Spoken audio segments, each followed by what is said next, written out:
तो चलिए भाई जुड़ेंगे और शुरू करेंगे आज हम लोग व्यंजन संधि के कुछ और नियम। इस नियम के अंतर्गत मैं आपको बताऊंगी, ये हमारा चौथा नियम है व्यंजन संधि का, और इस संधि के अंतर्गत हम लोग कैसे एग्जाम्पल्स देंगे या क्या शॉर्ट ट्रिक यूज करेंगे वो मैं आपको बताती हूँ। इसमें क्या करना है हमें कि यहाँ नियम है कि कोई भी वर्ण आता है, जैसे कि आपको एक एग्जाम्पल दिखाती हूँ कि पहला वर्ण है, मतलब वर्ग का पहला वर्ण या तीसरा वर्ण, चौथा वर्ण, पांचवा वर्ण, ये तो याद है आप लोग को। जैसे हम लोग बोलते हैं कि क वर्ग का पहला वर्ण है, ख वर्ग का दूसरा वर्ण है, वैसे हर वर्ग में 5 वर्ण होते हैं।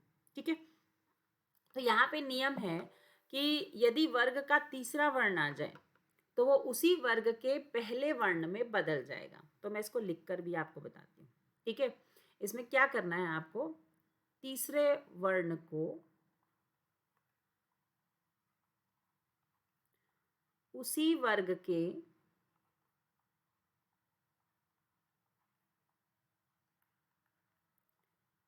पहले वर्ण में बदलना।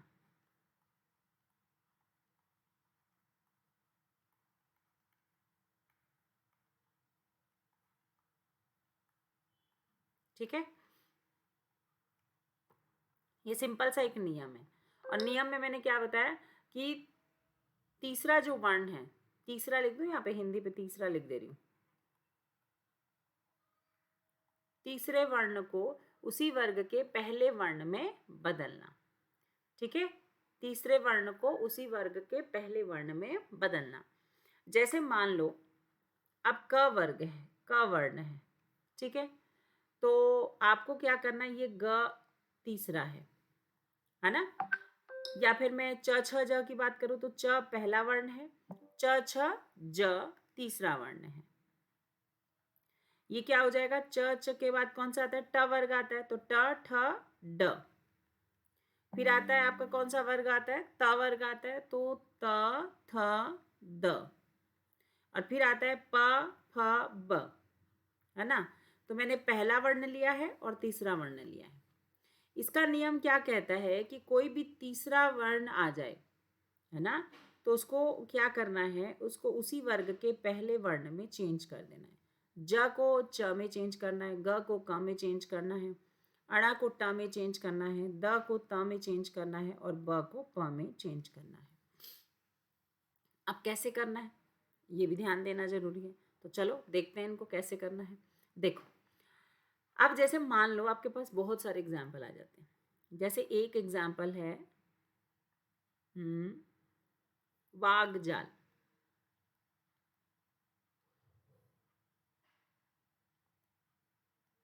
ठीक है, अब वाग जाल को यदि मैं तोड़ूं तो कैसे तोड़ूंगी। सभी को गुड मॉर्निंग बच्चा, जो भी जुड़ते जा रहे हैं। अब ये ग दिखाई दे रहा है तुम लोग को, ये ग और ज दोनों ही तीसरे वर्ण है। देखो, ग भी तीसरा वर्ण है और ज भी तीसरा वर्ण है। ठीक है, तो जो पहले आता है उसी को चेंज करने की कोशिश किया करो ताकि सार्थक अर्थ निकल सके, ध्यान रखेगा। तो वाग जाल ये है, और ग को किस में चेंज करना है, वाक। और जाल, बातों के जाल में फंसाने वाले को वाक जाल कहते हैं। ठीक है, और ये ग आधा है इसलिए क भी इसमें आधा हो जाएगा। तो मैंने ग को किस में चेंज किया है, ग को क में चेंज कर दिया है, वाक जाल। चलो कुछ एग्जाम्पल्स तुम लोग भी करोगे और कमेंट करके मुझे बताओगे। जैसे हम लोग लिखेंगे दिग्गज, है ना, क्या लिखेंगे, दिग्गज लिखेंगे। दिग्गज का क्या होगा बताओ, दिग्गज में भी तो तीसरा वर्ण है, या फिर हम लोग इसमें अब्ज लिखेंगे तो क्या होगा, बताएंगे और सोचेंगे और आंसर देंगे। और हर एक बच्चा आंसर देगा, यहाँ पे सभी बच्चों का पार्टिसिपेशन होना चाहिए। व्यंजन संधि के उदाहरण कर रहे हैं हम और हर एक बच्चे को आंसर देना है। बताइए भाई, वागिश, बताते जाओ, सारे बच्चे आंसर देते जाएंगे, मैं सभी के आंसर देख रही हूँ। अजंत, चलो एक दो मैं करके बताती हूँ, फिर और प्रैक्टिस करेंगे। ये ग है, इसको किस में चेंज करना है हमें? आपको तीसरे वर्ण जो है इसको पहले में चेंज करना है। तो क्या हो जाएगा? ग को क में चेंज कर देंगे, आधा हो जाएगा क्योंकि वो भी आधा है। दिक जमा गज। और कई बार आधा नहीं होता है तो हमें आधा करना होता है, क्योंकि हमेशा व्यंजन संधि में ऑलमोस्ट 99% आधे होते हैं। अब्ज, ये ब है, ब का पहला वर्ण क्या है? प। तो ये हो जाएगा अप। अप जमा ज। अप माने पानी, पानी में जन्मा हुआ। अब्ज मतलब कमल को अब्ज कहते हैं। ठीक है, ये भी देखो ग आया है। अब ये पूरा है, देखो अब इसको हम तोड़ेंगे तो वाक करेंगे, वाक आधा हो जाएगा। अब इसमें से जो ये ई की मात्रा है वो इधर आ जाएगा। वागीश, सरस्वती माता, वाक की देवी। वागीश मतलब सरस्वती को क्या बोलना चाहिए? वाक की देवी। ठीक है, वाक का देव बोल सकते हैं, देवता ईश्वर जो भी है वाक का। ठीक है, तो वाक जमा ईश हो जाएगा। अब यहाँ पे ज है, अब ये क्या हो जाएगा? ज को हम किस में बदलेंगे? च में, क्योंकि ज का पहला वर्ण क्या है? च। च छ ज, ये आधा होता है। तो अच जमा क्या हो जाएगा? ये अंत हो जाएगा। आया समझ में? क्लियर है? चलो एक दो वर्ड और तोड़ो ताकि प्रैक्टिस प्रॉपर हो सके। जैसे षडानन का क्या होगा?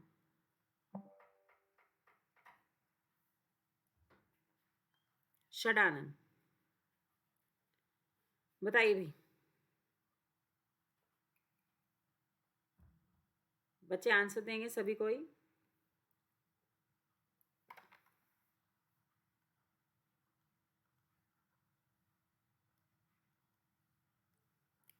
जगदीश का क्या होगा?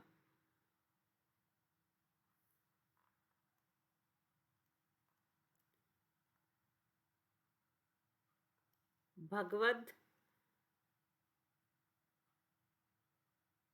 गीता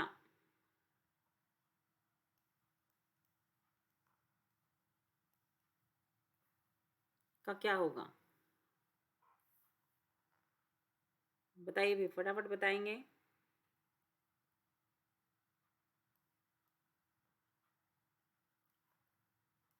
सद धर्म का क्या होगा?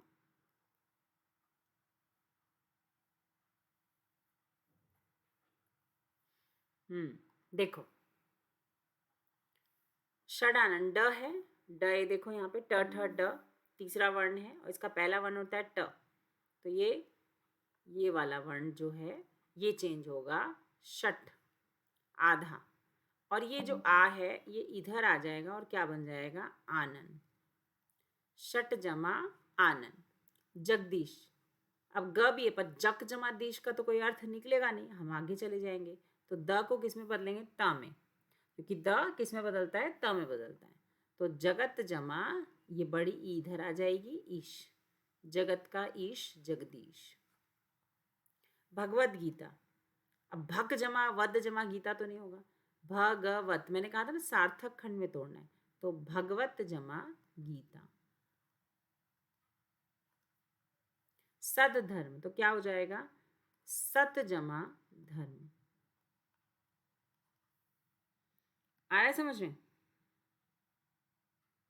बिल्कुल बिल्कुल इजी और सिंपल है, बस आपको थोड़ा सा ध्यान रखना है किसको किस तरीके से करना है। चलो भाई, बच्चों ने बहुत अच्छे से आंसर दिया।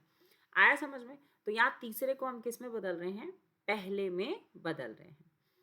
चले भाई, थोड़े से एग्जाम्पल करते हैं ताकि और अच्छे से क्लियर हो जाए। आपको स्क्रीन पे एग्जाम्पल्स दिखेंगे, देखो।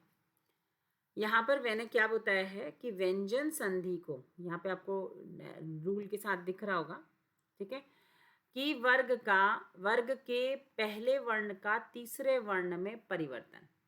ठीक है, किसी वर्ग के पहले वर्ण क च ट त प, ये जोड़ने का नियम है, मैं वहां तोड़ने का नियम लिखाई हूँ, ध्यान रखना। का मेल किसी स्वर या किसी वर्ग के तीसरे चौथे वर्ण य र ल व या श से हो, तो वहां पहला वर्ण उसी वर्ग के तीसरे वर्ण ग ज ड द ब से हो जाता है। ठीक है, तो तुम्हें क्या बोला है? पहले वर्ण का च ट प का मेल किसी स्वर या किसी वर्ग के तीसरे चौथे वर्ण से हो, या तो स्वर से हो या तो तीसरे चौथे वर्ण से हो। तो वो य र ल व में बदल जाता है। ठीक है, तो हमें इससे क्या लेना देना, हमने तो सिंपल सी शॉर्ट ट्रिक सीखी है, इतना बड़ा नियम हमें करना ही नहीं है। तो क्या हो जाएगा यहाँ पर दिग्दर्शन। तो यहाँ देखोगे, आप सबके एग्जाम्पल आपको स्क्रीन पे दिख रहे हैं। दिग्दर्शन, तो यहाँ पे ग जो है इसको किस में चेंज किया हमने, क में। आधा होगा, ध्यान रखिएगा, वो भी आधा इसलिए। दिक जमा दर्शन। दिगंत, तो ये क्या हो जाएगा, दिक जमा अंत। दिगंचल, दिक जमा अंचल, आ इधर आ जाएगा क्योंकि आधा नहीं है। दिगंबर, ये ग है, पूरा ग है, तो यहाँ आधा आ जाएगा, दिक जमा अंबर। वागीश, वाक जमा ईश। ठीक है, वाकदान, यहाँ ग है, किस में बदल गया, वाकदान। वागजाल, वाक दत्त। दिग्गज, समझ आ रहा है, दिक जमा गज। अजंत का क्या हो जाएगा, अच जमा अंत। बहुत सिंपल है। ठीक है, क्लियर है। इसके कुछ एग्जाम्पल और बताती हूँ मैं आपको, रुको 1 मिनट।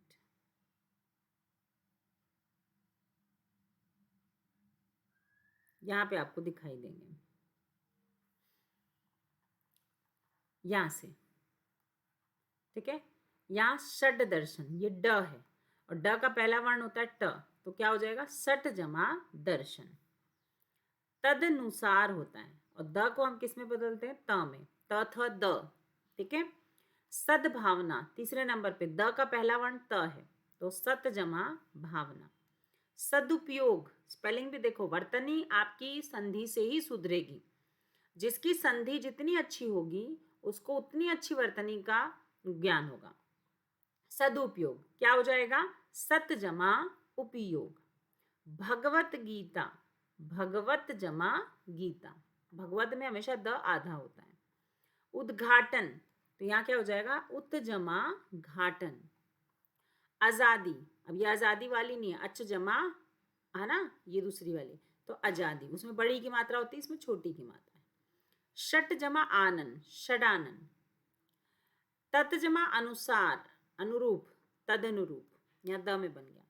तत् जमा धर्म, सद धर्म, सत जमा धर्म है, सॉरी। जगत जमा ईश, जगदीश।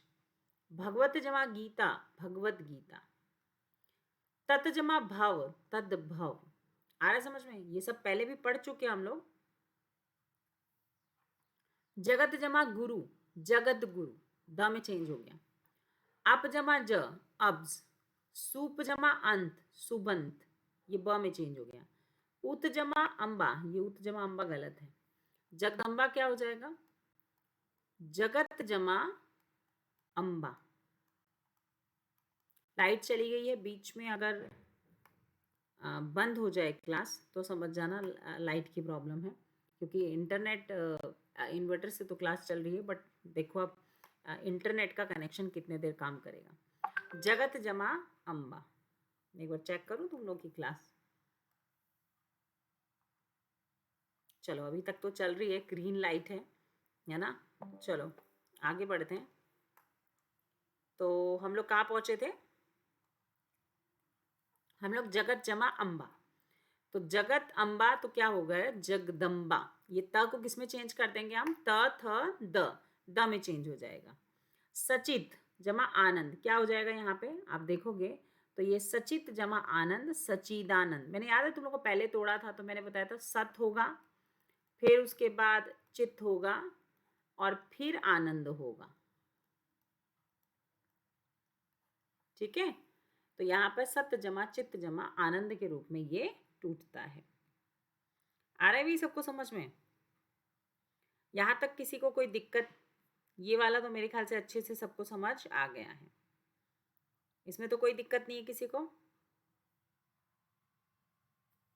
हाँ कोई भी वर्ड कर सकते हो बेटा, षडानन हो गया, दिगंबर हो गया, सब आप कर सकते हो। हाँ षड दर्शन भी होगा, ऐसा भी वर्ड बिल्कुल ये सही है, सेम यही नियम से टूटेगा षड दर्शन। कैसे तोड़ेंगे इसको, षट जमा दर्शन, सेम उसी नियम से टूटेगा बेटा। जी बच्चा बिल्कुल। हाँ सदाशय, सदाशय भी ऐसे ही टूटेगा, सदाशय। सत्य जमा, यहाँ से आ बच गया तो ये इधर आ जाएगा आशय। जी बच्चा बिल्कुल। हाँ, उद्घाटन का उत जमा घाटन होगा। अब्द भी ऐसे ही टूटेगा बेटा, बिल्कुल टूटेगा। अब्द, अब्द माने बादल होता है। आ और ये प में बदल जाएगा ब। प फ ब तीसरा वर्ण है, तीसरा वर्ण आता है तो पहले में बदल जाता है, तो अप जमा द हो जाएगा। द माने बादल, ज माने कमल। बताया था तुम लोग को ये वाला। और कुछ? हाँ जी, पांचवा वाला आप करेंगे। यहाँ तक सबको क्लियर है? चलो भाई, अब बढ़ते हैं अपन, नेक्स्ट चलते हैं किसकी तरफ? अब नेक्स्ट नियम करते हैं। ठीक है, ये हमारा चौथा नियम था, अब पांचवें नियम की तरफ चलते हैं।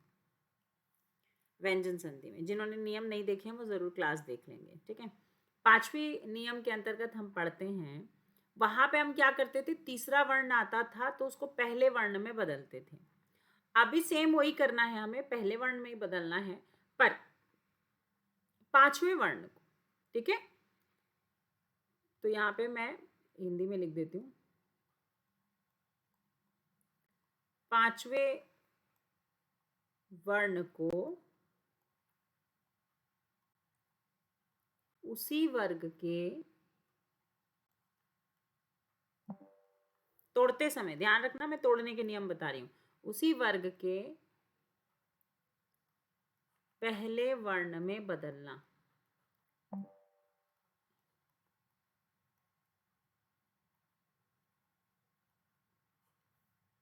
कब? संधि विच्छेद करते समय।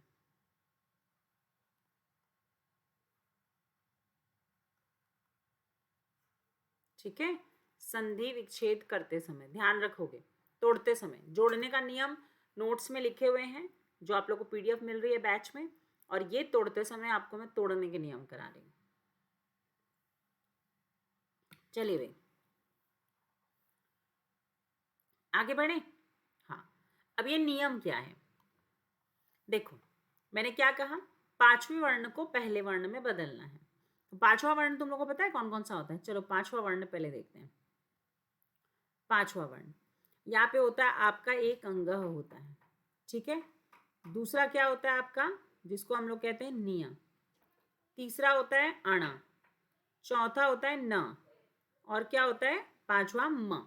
ये आपके पांच वर्ण हैं। इनको किस में बदलना है? हमें उसी वर्ग के पहले वर्ण में बदलना है। जैसे क, इसका पहला वर्ण है। च छ ज झ निया। फिर होता है तुम्हारा ट ठ ड ढ अणा। फिर होता है तुम्हारा त थ द ध न। फिर होता है प फ ब भ म। ये पहले वर्ण है। तो हमें क्या करना है, सिंपल सा हमारा एक ही काम है कि अगर पांचवा वर्ण आ जाए तो उसी वर्ग के पहले वर्ण में उसको बदल देना है।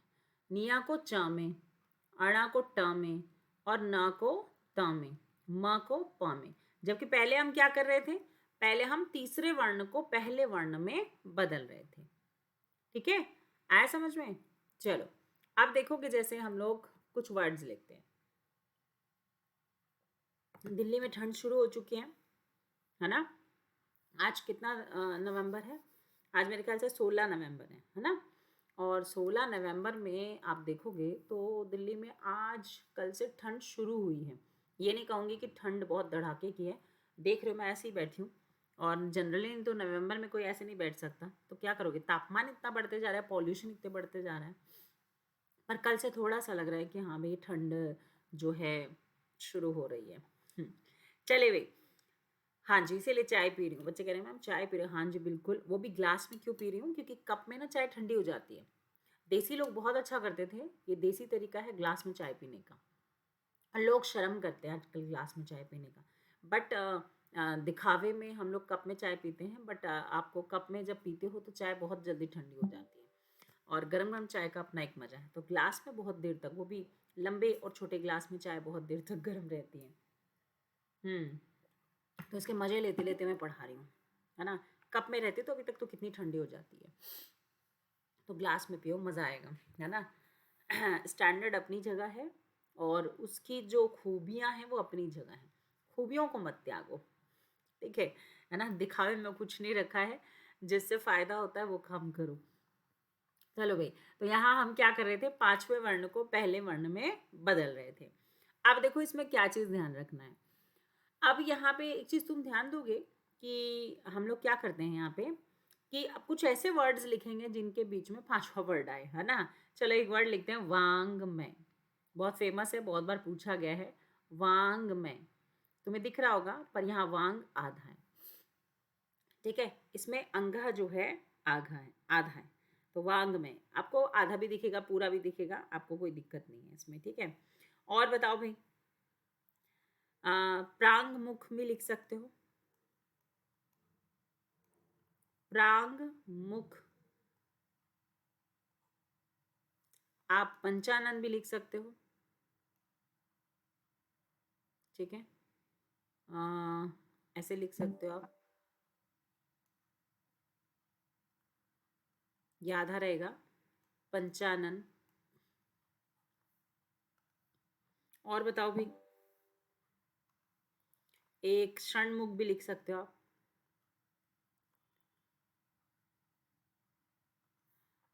षणमास भी लिख सकते हो,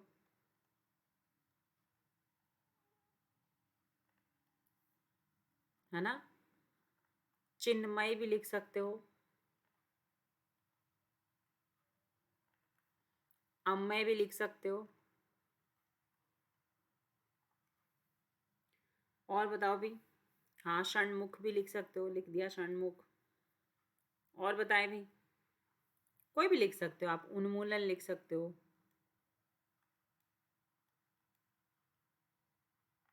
थोड़े से नॉर्मल वाले भी बता दे दें।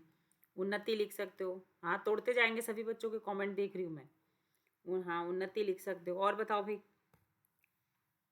जगन्नाथ लिख सकते हो। इस पे दो ट्रिक्स लगती हैं हमारी।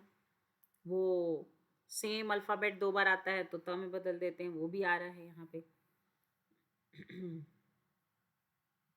बिल्कुल। चलो, अब इनको हम थोड़ा तोड़ फोड़ मचाते हैं।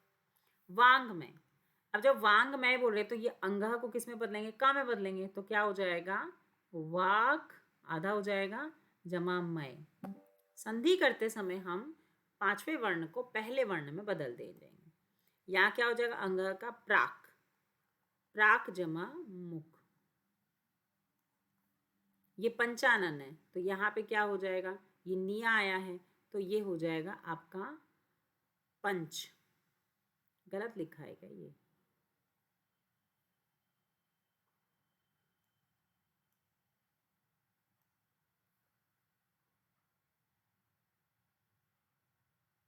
हाँ ये कोई बात नहीं, पंच जमा आनन होना चाहिए यहाँ पे, ये लिखा गलत है, ये ऐसा नहीं लिखाएगा।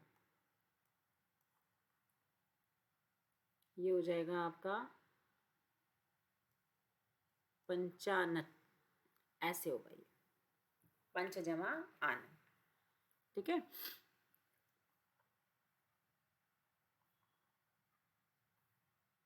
चलिए और आगे बढ़ेंगे। ये वैसे गलत ही लग रहा है मुझे, पंचानन ऐसे होगा भी नहीं, क्योंकि अगर निया को भी आप पांचवा वर्ण है तो पंच लिख दोगे तो चानन थोड़ी होगा, आनन होगा ना, वो तो च कहाँ से गया, तो ये तो पंचानन मुझे गलत ही लग रहा है। पंचानन नहीं होगा बेटा, दिमाग लड़ा के देखने का कोई फायदा नहीं, उसमें मुझे अशुद्धिकरण लग रहा है, तो पंचानन को हम लोग नहीं लिखेंगे। षणमुख करते हैं, षणमुख की तरफ चलेंगे। तो यहाँ पे देखोगे ये अणा है और अणा किस में बदलता है, ट में, तो सट जमा मुख हो सकता है यहाँ पे। षणमास यहाँ पे अणा है तो ये भी हो जाएगा, इसमें हो जाएगा सट जमा मास। और ये चिन्मय है तो इसमें हो जाएगा आधा ना है तो त में बदल जाएगा चित्त जमा मय। अब मय क्या हो जाएगा, आधा म है प में बदल जाएगा अप जमा मय।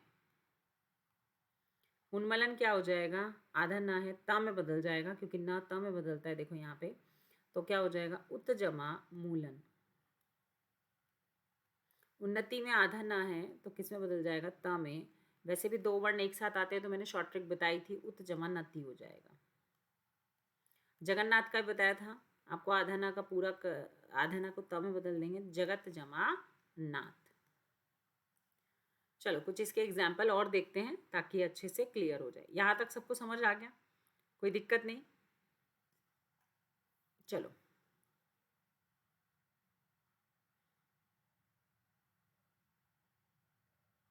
ये रहे।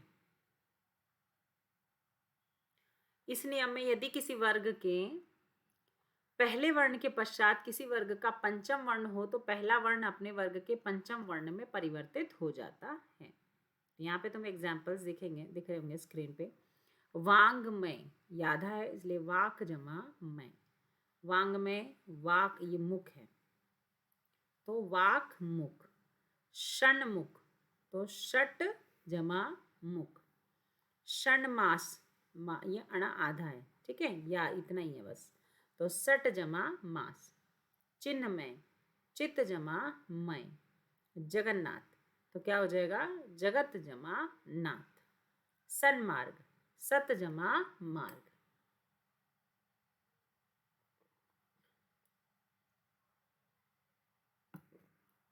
अब है उत्नायक। ये एक्चुअली में क्या है? उन्नायक, आगे की तरफ बढ़ने वाला। उन्नयन उत जमा नयन। सन्मति सत जमा मति। ये हम क्या कर रहे हैं? पांचवें वर्ण को पहले में चेंज कर रहे हैं। तन में तत् में, अम में अप में, तन्नाम तत्नाम, उन्मुख उत्मुख। ये सब क्या हो जाएगा? आपका व्यंजन संधि में आ जाएगा। ठीक है, क्लियर है भाई? आ गया समझ में? चलो भाई बहुत बढ़िया। अब नेक्स्ट नियम हम लोग करते हैं। ये वाला नियम हम पढ़ चुके हैं पिछली क्लास में, जिसमें हम क्या करते थे? अनुस्वार को म में बदल देते हैं, है ना? संयोग सम जमा योग। ये बहुत सारे एग्जाम्पल हमने पिछली क्लास में किए थे। ये वाला नियम भी मैंने ऑलमोस्ट आप लोग को बता दिया था कि ना को किस में बदलते हैं हम, सॉरी अणा को हम किस में बदलते हैं? ना में, जब तोड़ते हैं। और जोड़ते समय ना को अणा का नियम क्या होता है? यदि री र श के बाद न हो तो न के स्थान पर अणा हो जाता है और अणे वाले को शुद्ध माना जाता है। तो परिणाम का क्या हो जाएगा? परिजमा नाम। परिणाम का क्या हो जाएगा? परिजमा नाम। भूषण का भूष जमा क्या हो जाएगा? अन। स्मरण का स्मरण जना अन, ये स्मरण है। ठीक है, तो ऐसे बहुत सारे नियम मैंने पिछली क्लास में पढ़ाए हैं, तो वो जरूर देख लें जिन बच्चों ने नहीं देखा है। ठीक है, जैसे यहाँ पे रामायण ये सब मैंने पढ़ा दिया था। मरण, रामायण, राम जमा अयन, ये थोड़ा अपवाद है। उत्तरायण, प्रणाम, इसमें प्र जमा नाम अणा को न में बदल देते हैं। तो ये सब थोड़े से अपवाद हैं, इनको मैंने पिछले क्लास के नियम में करा दिए थे। अब एक और नियम हम करेंगे जो थोड़ा सा अपवादग्रस्त है। कभी कभी क्या होता है कि मैंने आपको एक शॉर्ट ट्रिक सिखाई थी कि च और छ एक साथ आ जाए तो हम च को उस जगह से गायब कर देते हैं। याद है तुम लोगों को सिखाया था मैंने ये वाला, है ना? ये वाला नियम सिखाया था कि जैसे च और छ एक साथ आ जाए कभी भी तो च को गायब कर देना है। तो स्व जमा छंद, परि जमा छेद, तो च को गायब कर दिया। अनुच्छेद में च को गायब कर दिया, अनु जमा छेद। विच्छेद में च को गायब कर दिया, वी जमा छेद। ठीक है, पर च छ कभी कभी गायब करने की जरूरत नहीं पड़ती है, हमें उसका अर्थ निकलता है। तो उसको थोड़ा सा मैं आपको बता दूं कि वो कैसा होता है। जैसे आपके सामने कुछ अपवाद सीखना भी जरूरी होता है। जैसे आपकी स्क्रीन पे दिया है उच्छ्वास। अब मैंने आपको शॉर्ट ट्रिक सिखाई है कि च छ कहीं भी आए च को गायब कर दो, है ना? जैसे मैंने बताया था परिच्छेद लिखा है मान लो, तो मैंने बोला था कि भाई इसकी संधि करने को आए तो सीधा परि जमा छेद च को गायब कर दो, तो क्या हो जाएगा? परि जमा छेद हो जाएगा, है ना? तोड़ने का सिंपल सी ट्रिक बताई थी। जोड़ना तो तुमको अपने आप आ जाएगा क्योंकि च आएगा वहां पे। पर कुछ कंडीशन में च और छ एक साथ आ जाए तब च को आपको क्या करना है? आधे त में बदलना है और छ को आपको श में बदलना है। ठीक है, ऐसा क्यों भाई? क्योंकि सार्थक खंड में नहीं टूटेगा। आप तोड़ के देखो, उच्छ्वास में अभी तक हम लोग परि जमा छेद, वी जमा छेद, अगर च को गायब कर रहे थे तो यहाँ पे मीनिंग नहीं निकलेगा। उच्छ्वास में च को गायब कर दोगे तो उ जमा छवास का क्या अर्थ निकलता है? सच छास्त्र में से च को गायब कर दोगे स जमा छास्त्र का क्या अर्थ निकलता है? कुछ नहीं। तो इसके मीनिंगफुल टुकड़े के लिए हमें क्या करना पड़ेगा? कि च और छ पे कॉन्सेंट्रेट करना है। ऑप्शन में आपको वहाँ 4 ऑप्शन होंगे, 4 ऑप्शन में से एक मिल जाएगा, जिसमें आपको क्या करेगा कि 1 सेकेंड रुकोगे, क्या करेगा वहां पे, च को त में बदल देगा और छ को किस में बदल देगा, स में बदल देगा। ठीक है, चलो इसको भी थोड़ा सा ऑब्जर्व करते हैं। जैसे ये च है, ये च को किस में बदल देगा, वो त में बदल देगा, आधे त में। चलो मैं इसको लिख के बताती हूँ। उच्च छ वा स, पर ध्यान रखिएगा इसमें छ भी आधा है, तो इस च को हमें किस में बदलना है, त में। उत जमा श्वास, और इस छ को किस में बदलना है, स में। उत जमा श्वास। सच शास्त्र, ये कुछ ही कंडीशन में होता है, हर जगह यूज नहीं होता है ये, पर मेरा काम है आपको कुछ एक्सेप्शनल चीजें बताना जो एग्जाम में पूछी जा सकती हैं। चा को ता में बदलना है सत्य, और शास्त्र को क्या हो जाएगा, श में बदलना है, तो शास्त्र। एक कॉमन लॉजिक से आपको तोड़ना है, मीनिंगफुल टुकड़े होने चाहिए, और इसके मीनिंगफुल टुकड़े हो रहे हैं। ठीक है, देखो ये भी एक अपवाद है जो आपको यहाँ पे दिखाई दे रहा है। त के बाद यदि ह हो तो त के स्थान पे द और ह के स्थान पे ध हो जाता है। फिर से बता देती हूँ क्या बोल रही हूँ मैं। त के बाद यदि ह हो तो त के स्थान पे द हो जाता है, और ह का ध हो जाता है। तो त को किस में बदलना है, द में, और ह को किस में बदलना है, ध में। इतना सिंपल से आपको समझना है। कब, जब त के बाद यदि ह आए तो तत् जमा हित है, तत् जमा हित, तो त को किस में बदल देना है, द में, तो तद, और ह को किस में बदलना है, ध में, तो क्या हो जाएगा, तद्धित। तो इसको रट लो आप लोग, इसको लॉजिक लगाने की जरूरत नहीं है, क्योंकि 2 ही 4 ऑप्शन है, इससे ज्यादा ऑप्शन नहीं है। तो तत् जमा हित तद्धित, तद्धित को तोड़ेंगे तो क्या हो जाएगा, तत् जमा हित। ऑप्शन देख के याद आ जाएगा मैं जो बोल रही हूँ। उद्धार का क्या हो जाएगा, उत जमा हार, उद्धार। उद्धृत का क्या हो जाएगा, उत जमा हृत, हृत। तो ये 3 वर्ड जो है बार बार रिपीटेड है, तो थोड़ा सा आप लोग इनको माइंड में सेट कर लीजिएगा ताकि आपको इजीली याद हो जाएंगे। आगे तो ये कुछ एक्सेप्शनल चीजें हैं जो एग्जाम में पूछी जाती हैं, और हमेशा आप कॉमन चीजें तो पढ़ के जाते हैं, पर कुछ थोड़ा हटके जो हो उनको जरूर पढ़ के जाया करो। हाँ जी, वो जरूर पूछे जाते हैं आपसे। आगे समझ में, चलो भाई। बाकी ये परिच्छेद वाला ये सब नियम मैं बता चुकी हूँ, माँ वाले नियम मैं बता चुकी हूँ, सारे नियम पढ़ा चुकी हूँ। इसमें भी देख लोगे सब यही संयोग, संरक्षक, संलाप, है ना। अब चलते हैं हम लोग यहाँ पर विसर्ग संधि की ओर।